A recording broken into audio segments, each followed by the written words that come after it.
Hi, so we are here with Leon Nicholas. It's the singer, no? Leon Thomas. He sings a lot of the new. He's a famous guy, I'll send you. But here we are with Leon Nicholas of Yacht Life Goa. Leon, how long have you lived in Goa? All my life. All your life, exactly. Been born, brought up, and mostly lived over here itself. Yes, and your parents were also born and raised in Goa? Parents also were born and raised in Goa, but they had to leave Goa to work outside. Okay. Then they came back and settled back in Goa. Oh, lovely. Where did they stay? So mom and dad were like in Bombay for some time. Dad went abroad. Then mom came back home.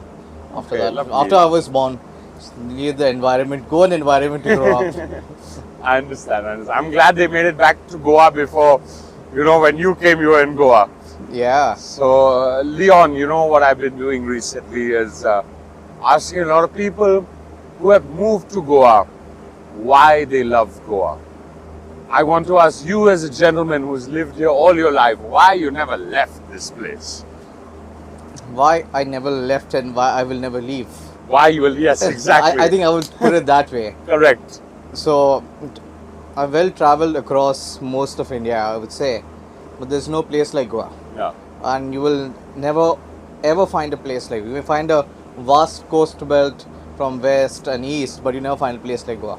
It's the people, the environment, the love, Yes.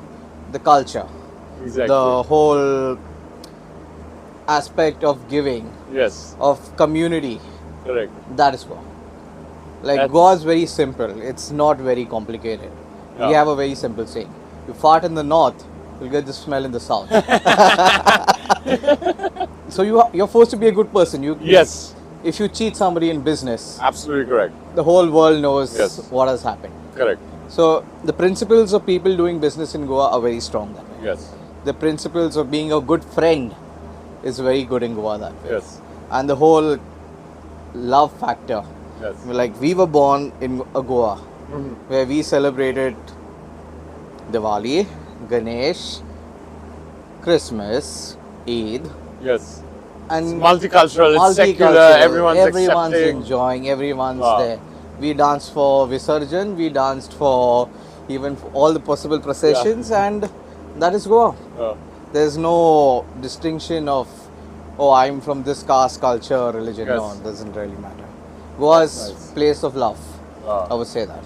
You'll never find that anywhere, I think, in most of India. I agree, the warmth that I feel in Goa, it's super. And I'll tell you my perspective. You grew up with your family, loving family around. I also had a very lovely family, but we grew up here and there.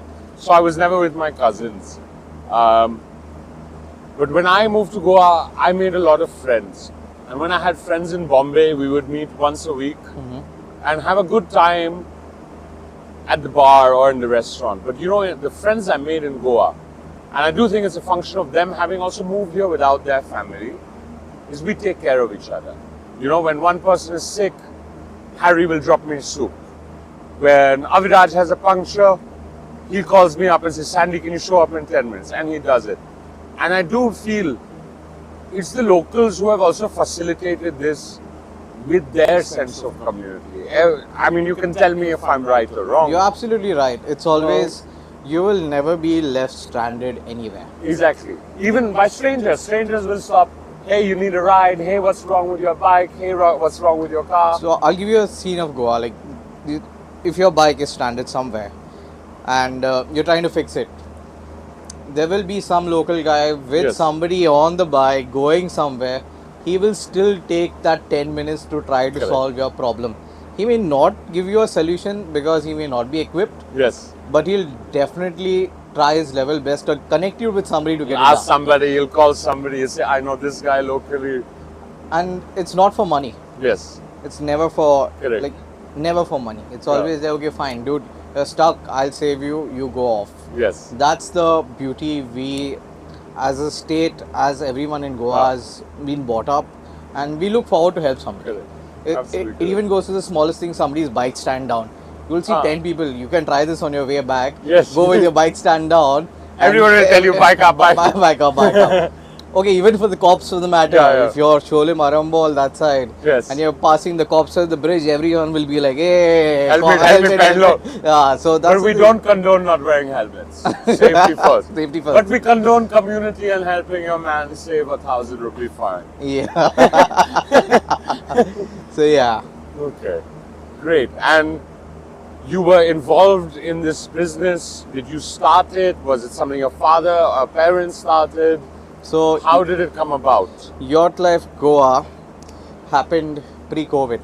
Okay. We were, I think, one of the few starting initial companies Yes.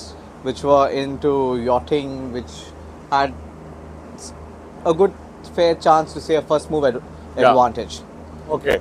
So when we were talking of Yacht Life Goa, how did it start? I have to give you the whole backstory to it.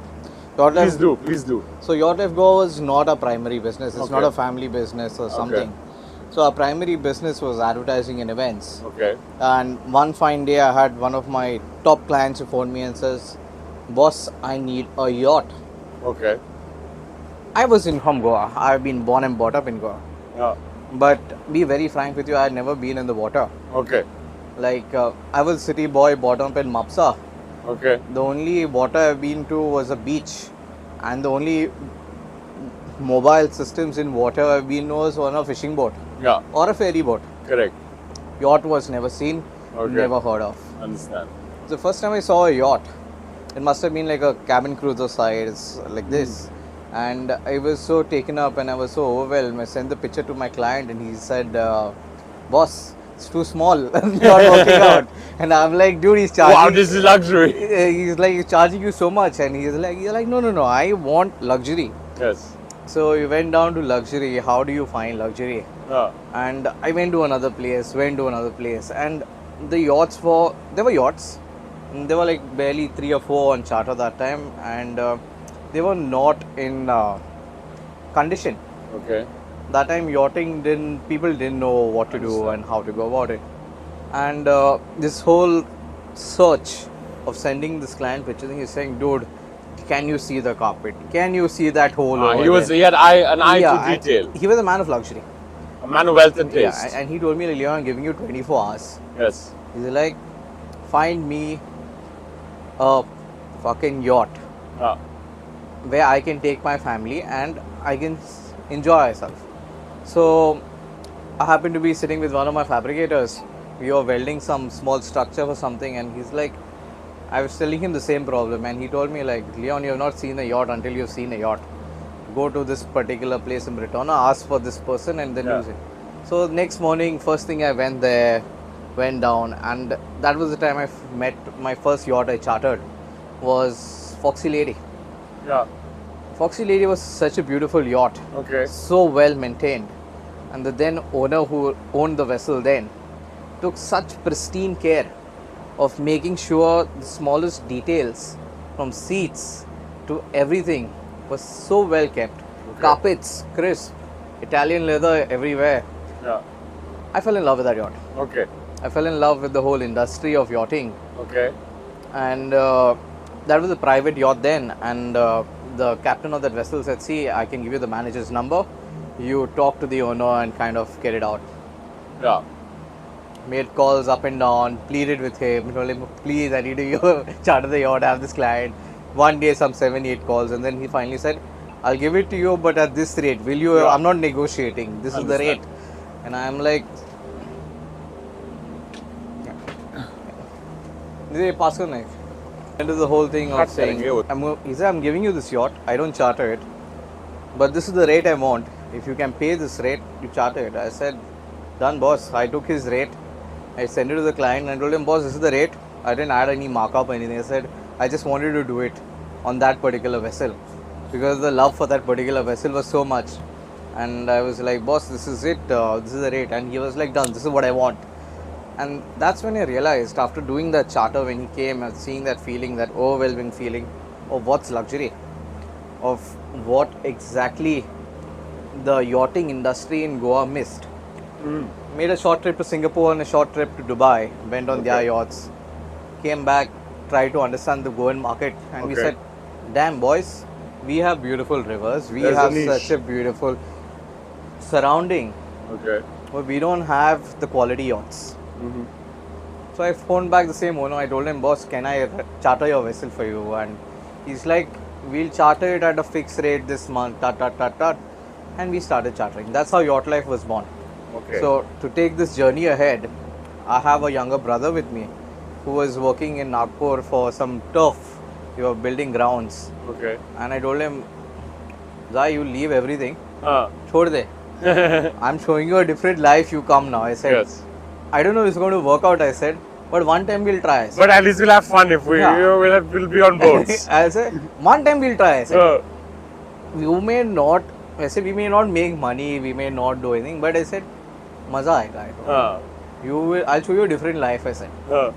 And he came back down, and that's how Yacht Life actually started. Okay. That's how Yacht Life actually took birth of going there. That vessel was washed with our bare hands, with the crew, knowing all the engines, all the loopholes, all the jugards possible to get that vessel up and running. And till today, she's in our fleet. Today we have many more vessels with us and all that, but there'll always be that one vessel which was the vessel. Yeah. The one which we You never forget your first. never forget it first. Like this particular vessel, we own it, we have many other, but I don't know how to repair this particular engine, but I still know how to open that other one and get things sorted out there. Okay. So that's how we went ahead in the whole What a story. sector.